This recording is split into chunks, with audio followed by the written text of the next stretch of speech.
আমাৰ বিলাসীপাড়া চহৰৰ মাজমজিয়াত আমি কংগ্ৰেছ দলৰ এটা পদযাত্ৰা কৰিলো আৰু ইয়াৰ দ্বাৰা দেখিলো যে বিলাসীপাড়া সমূহ ৰাইজ পৰিৱৰ্তন বিচাৰিছে আৰু বিপুল সঁহাৰি জনাইছে। এটাই কাৰণ যে অসমত থকা আমাৰ বিভিন্ন জাতি জনগোষ্ঠীৰ যি আমাৰ ঐক্য, যি মিলনভূমি আৰু আমাৰ মাজত থকা যি ভাতৃত্ববোধ, এই ভাতৃত্ববোধ বিনষ্ট কৰিবৰ কাৰণে স্বয়ং অসমৰ মুখ্যমন্ত্ৰী ডাঙৰীয়া নিজে উঠি পৰি লাগিছে।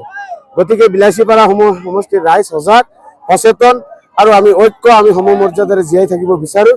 গতিকে এইবিলাক কথা বদৰুদ্দিনৰ জৰাফুকা আৰু হিমন্ত বিশ্ব শৰ্মাৰ বিস্পাই কিছুমান তেনেকুৱা এটা সমাজত বিভক্ত কৰাৰ যিবিলাক বক্তব্য, সেই বক্তব্যৰ পৰা সমূহ ৰাইজ ইতিমধ্যে বুজি পাইছে আৰু অহা 9 তাৰিখত বিলাসীপাড়া সমষ্টিৰ সমূহ ৰাইজৰ লগতে গোটেই অসমবাসী এইবাৰ কংগ্ৰেছ।